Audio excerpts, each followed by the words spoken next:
Fala galera, aqui é o professor Thaleson Reis e a nossa aula de geografia de hoje tem por tema a estrutura interna da Terra, deriva continental e placas tectônicas. A nossa aula de hoje vai nos ajudar a entender, por exemplo, como funcionam as questões das dinâmicas internas da Terra, essa questão de terremotos também, entender como funcionam os terremotos, por que eles acontecem, também as questões dos continentes, como se deu a formação dos continentes, da forma que nós vemos atualmente, e também tem aquela questão lá do tsunami, que a gente vê muito em jornais por aí de que acontece em alguns lugares, então a gente vai entender como se dá esses processos, tanto de dinâmica interna da Terra e de que forma isso vai influenciar na nossa dinâmica aqui externamente, na forma que nós vivemos aqui externamente na crosta terrestre. É muito comum nós vermos por aí questões de montanhas, também coisas voltadas para questões do vulcanismo. Inclusive, ano passado teve um vulcão aí que deu bastante preocupação aos maranhenses, que foi o vulcão lá na Espanha, nas Ilhas Canárias, que tinha risco de ocorrer tsunami aqui no Maranhão, e não aconteceu.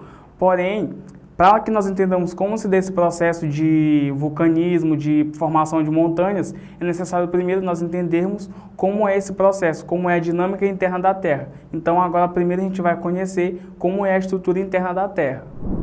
A Terra, pelo fato de ser um planeta muito grande, devido à sua grande espessura, é muito complicado que nós possamos conhecer internamente a sua estrutura. É muito complicado entender, basicamente é impossível você entender e estudar a fundo a Terra pessoalmente.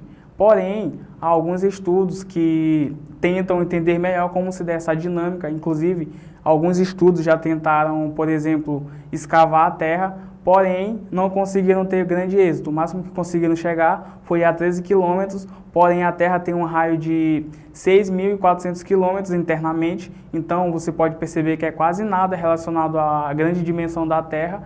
Porém, apesar de conhecermos poucos, é possível que nós entendamos como se dá essa dinâmica da Terra devido ao avanço da ciência, principalmente a questões de sismógrafos, que são aparelhos que nos permitem conhecer melhor a estrutura da Terra devido às suas ondas, devido às diversas ondas que existem internamente. Então, dessa forma, foi permitido, através dos estudos, entender que a Terra possui basicamente três camadas, que são a crosta terrestre, o manto e o núcleo. A crosta terrestre, ela é a parte mais externa, a parte aqui que nós vivemos, a parte que os seres humanos vivem. E ela tem duas partes, é a crosta oceânica e a crosta terrestre. Essa crosta terrestre, ela varia de 25 a 50 quilômetros, enquanto a crosta oceânica, ela varia de 5 a 10 quilômetros de espessura. E essa crosta oceânica, ela é a parte da Terra que fica abaixo do nível do mar. Ela é a parte sólida da Terra que fica justamente abaixo do nível do mar, entre o manto. Já é uma parte bem fina devido à grande profundidade do mar.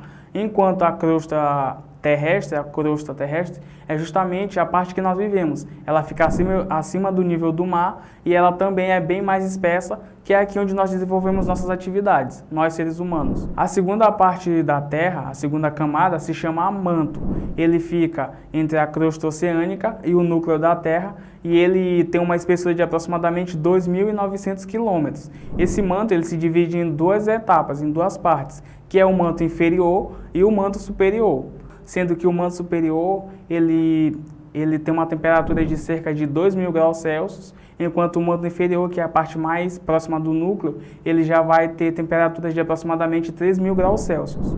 E o manto, ele também é composto por rochas sólidas, mas em condições especiais, na parte mais interna desse manto, próximo do núcleo, já vai produzir um líquido pastoso, que é justamente conhecido como magma.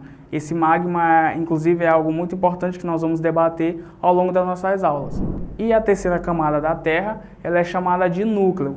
O núcleo é a parte mais interna da Terra, é o centro da Terra, e ele tem uma espessura de aproximadamente 3.470 quilômetros, e também ele é composto basicamente por ferro e níquel.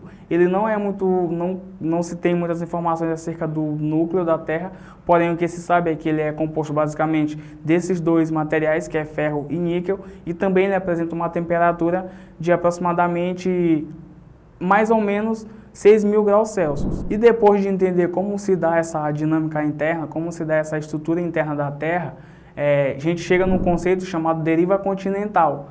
Esse conceito foi proposto por um cientista alemão chamado Alfred Wegener, que ele desenvolveu uma teoria que dizia basicamente que a Terra ela já foi ela era composta por um só continente. Esse continente era chamado de Pangeia, e esse continente, devido às dinâmicas da Terra, devido às estruturas da Terra interna, eles foram se dividindo em vários continentes. Primeiro ele se dividiu em 2 continentes grandes, e por último ele se transformou ao longo dos milhões de anos da Terra, ele foi se dividindo nessa atual configuração que nós vemos hoje, que são os 6 continentes.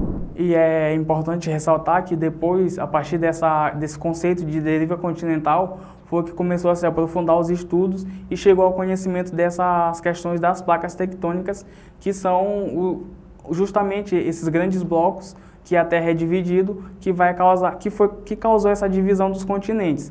E o cientista, o Alfred, ele chegou a essa conclusão de que os continentes teriam sido somente um devido aos encaixes, porque se você observar, todos os continentes da Terra é como se eles se encaixassem perfeitamente, é tipo como se fosse um quebra-cabeça.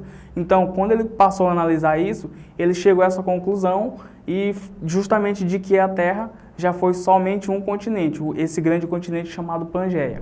E além desses encaixes dos continentes, além dessa ideia de que os continentes são parecidos com um quebra-cabeça, também se pôde observar algo que ajudou muito a entender que realmente a Terra foi um só continente, é justamente o encontro de fósseis. Por exemplo, foram encontrados vários fósseis de animais que viveram em determinado período. Foi encontrado, por exemplo, tanto na América do Sul, tanto na África, que um dia já foram próximos, depois dessa divisão eles passaram a ser continentes diferentes. Então, pôde-se observar várias questões de fósseis de animais que viviam nesse mesmo continente e depois foram encontrados em continentes diferentes. Então, significa que eles já viveram em uma mesma área. Então, de acordo com a teoria da deriva continental, a formação dos continentes se deu da seguinte forma. Primeiro existia somente um continente, esse grande continente chamado de Pangeia. Então, há 230 milhões de anos atrás, mais ou menos, esse continente, que era o Pangeia, ele começou a se dividir em 2. E aí, há 200 milhões de anos, mais ou menos, essa Pangeia ela passou a se fragmentar e deu origem a 2 grandes blocos, que é justamente 2 continentes chamados de Laurásia e Gondwana. E daí, há 135 milhões de anos atrás, esses 2 continentes eles também começaram a se desintegrar. Então, você pode notar que já é possível aqui, há cerca de 135 milhões de anos atrás, a gente observar, por exemplo, que já dá para ver algumas formas dos continentes atuais, como, por exemplo, dá para ver mais ou menos a América do Norte, também um pouco da América do Sul e da África. E, atualmente, nos últimos milhões de anos, esse processo de desintegração dos continentes foi se consolidando da forma que nós vemos atualmente. Então, galera, essa foi a nossa primeira aula sobre estrutura interna da Terra, deriva continental e placas tectônicas. Eu espero que vocês tenham gostado. Então, se ficou alguma dúvida também, vocês podem deixar aí nos comentários, que a gente vai estar respondendo. Mas antes de sair, eu peço aí que vocês deixem o seu like, que vocês se inscrevam no canal e também que ativem o sininho das notificações. Até a próxima!